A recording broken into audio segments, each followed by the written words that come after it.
টালিগঞ্জ শব্দটি শুনলেই আমাদের স্মৃতিতে স্মরণে শ্রদ্ধায় আজও যে নামটি সমানভাবে উজ্জ্বল, সমানভাবে প্রাসঙ্গিক, তিনি হলেন মহানায়ক উত্তম কুমার। আপনি খুব অল্প বয়সে বাবা মাকে হারিয়েছেন, কাকার বাড়িতে মানুষ হয়েছেন, বঙ্গবাসী কলেজ থেকে পাশ করেছেন, কিছুদিন একটা অফিসে চাকরিও করেছেন, তারপর 27 বছর বয়সে প্রথম ছবি। খুব অল্প সময়ের মধ্যে প্রচুর খ্যাতি, নাম, টাকা। সেই স্বপ্নের রাজপুত্রের 46তম মহাপ্রয়াণ দিবসে জজবাত 24 বাংলার বিশেষ শ্রদ্ধার্ঘ।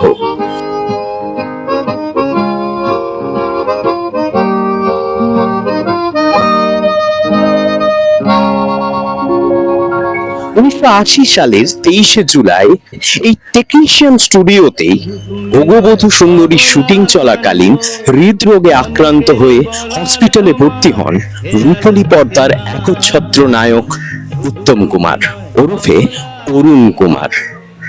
পরদিন 24শে জুলাই বাঙালির স্বপ্নের নায়ক শেষ নিঃশ্বাস ত্যাগ করেন। শোকস্তব্ধ কলকাতার এই রাস্তাতেই নেমেছিল মানুষের জনসমুদ্র তাদের স্বপ্নের নায়ককে শেষবারের মতো বিদায় জানাবে। এর ঠিক 10 বছর পর 1990-এ উত্তম স্মৃতি পরিষদের উদ্যোগে টালিগঞ্জের মোড়ে তৈরি হয় এই মূর্তিটি, যেটি এখন টালিগঞ্জের মূল পরিচয় হয়ে দাঁড়িয়েছে।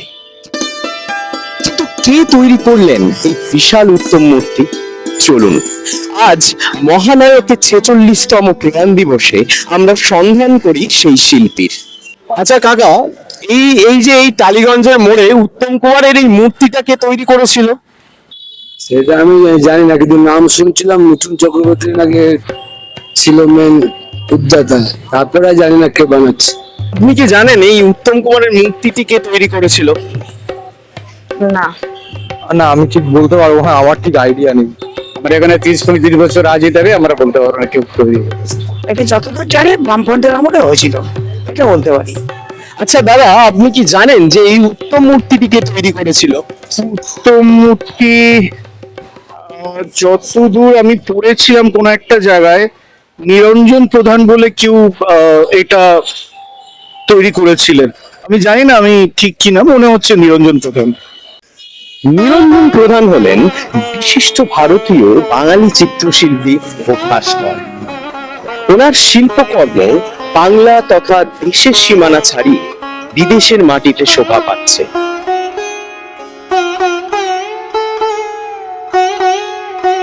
চলুন আজ সেই শিল্পী নিরঞ্জন প্রধানের মুখ থেকে শুনে নেওয়া যাক মহানায়কে এই মূর্তি তৈরির ইতিহাস।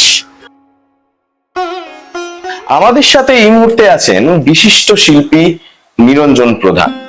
ওনার হাতের স্পর্শেই তৈরি হয়েছে টালিগঞ্জে মহানায়কের সেই বিশাল উত্তম মূর্তি। আচ্ছা স্যার, এই মূর্তিটা যখন আপনি বানাচ্ছিলেন তখন এই যে উত্তম কুমার একটা এত বড় নাম, একটা এত বড় সেলিব্রিটি, তো আপনি কি ভেবে, ওনার তো অনেক চরিত্র আছে, বিভিন্ন চরিত্র আছে, তো আপনি কি ভেবে ওই ধুতি পরা পাঞ্জাবি পরা তিনি দাঁড়িয়ে আছেন যেন হেঁটে যাচ্ছেন টালিগঞ্জের বুকে? আচ্ছা, তাহলে সেটা আমাকে লোকেশন থেকে কথা বলতে হবে। হ্যাঁ, আমি তখন ওনাকে চিনতাম না।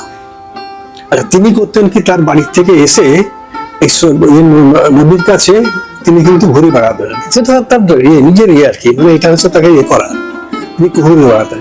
আমি এসে গেছি, এসে গিয়ে বললেন যে আপনি কে? আমি তো বুঝতে পারছি না। আমি কে? তোমার বলে আর কি দরকার আছে? তুমি কে? না, আমি তো একজন ছাত্র, আমি কাজ করি, ছবি টবি আঁকি, মূর্তি আঁকি, এইসব করি। ও তাই নাকি? আমাকে নিয়ে গেলেন, বলল যে এটা হচ্ছে আমার বাড়ি, বুঝতো? সেইখানে ওনার সঙ্গে আমার পরিচয় হলো। আমার খুব আনন্দ লাগলো। তখন আমি করলাম কি, যেদিকে যাই সেদিকে একটা ছবি তুলে দিই, এদিকে যাই ওদিকে একটা ছবি তুলে নিই। তুমি কি করছো? আমি কিছু করছি না, আপনি যেভাবে পোজ নিয়ে যাচ্ছেন সেই পোজের একটাখানি করে একটা জিনিস তুলে নিচ্ছি। সেই জিনিসটাকে আমি কি করে জয়েন্ট করা যাবে সেটার জন্য করছি, কারণ দেখান তো আমাকে, দেখালাম। উনি যখনই মারা গেলেন, মারা যাচ্ছেন, আমার শরীরটা খারাপ খুব আর কি, তখন ওনাকে উনি কথাবার্তায় আমার সঙ্গে হয়েছে আর কি। তিনি বললেন যে এই জিনিসটাকে খুব ভালো করে দেখানো যায় না, কিন্তু ওনার যে আরো কয়েকজন লোক ছিলেন আর কি, তারা আমাকে কাজ করতে দেবে না। উত্তম কুমারের এই মূর্তিটি তৈরি হতো সেটি উত্তম কুমার জানতেন, তিনি চেয়েছিলেন, তিনি চেয়েছিলেন, চেয়েছিলেন। সেই জন্য আপনি ওনাকে স্টাডি করেছিলেন, কিন্তু উনি মারা যাওয়ার পর সেই মূর্তিটা আপনি তৈরি করেছিলেন। ওই টালিগঞ্জের ওই বুকে গিয়ে ওই জায়গাটা দেখে সেটার জন্য লোকে আমাকে করতে দিতে চাইছিল না, সবাই তারা আনার চেষ্টা করছিল। কতদিন সময় লেগেছিল মূর্তিটা তৈরি করতে? মূর্তিটা তৈরি করতে খুব বেশি সময় যায়নি, ধরুন 10 দিনের মতো গেছে, কারণ আগে তো আমাকে এটা তৈরি করতে হবে, যেটার উপরে বসবে সে খাঁচা, এই জিনিসটা, সেইটা খাঁচা নয়, যেটার উপরে বসবে, এই যে জিনিসটা এটার উপরে বসবে, ধরুন এই উঁচুতে গিয়ে বসবে, সেই বসার জন্য যে জিনিসটা করতে হবে সেই জিনিসটা তো আমি এখানে পাবো না, আমাকে এখানে কাজ করতে দেয়নি, আমি বন্ধ করতে হয়েছে আমাকে। আমি চলে গেলাম আমার মাস্টারের কাছে, সেইখানে কাজটা করলাম।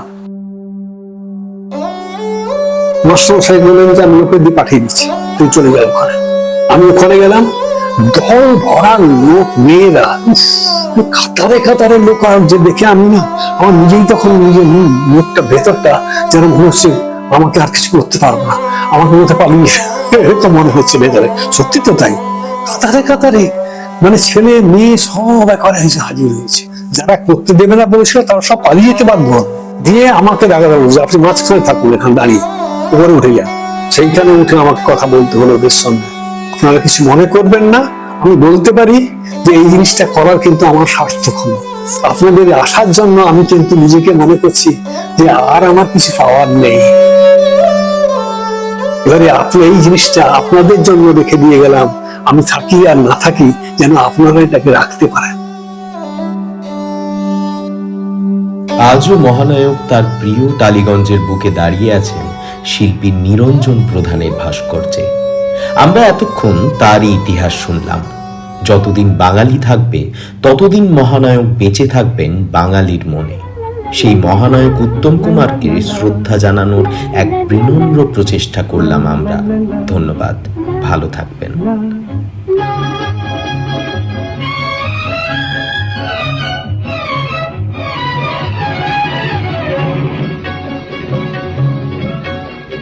পথ যদি না শেষ হয় তবে কেমন হতো তুমি বলো তো? এই পথ যদি না শেষ হয় তবে কেমন হতো তুমি বলো তো? যদি পৃথিবীটা স্বপ্নের দেশ হয় তবে কেমন হতো তুমি বলো তো? এই পথ যদি না শেষ হয় তবে কেমন হতো তুমি বলো তো?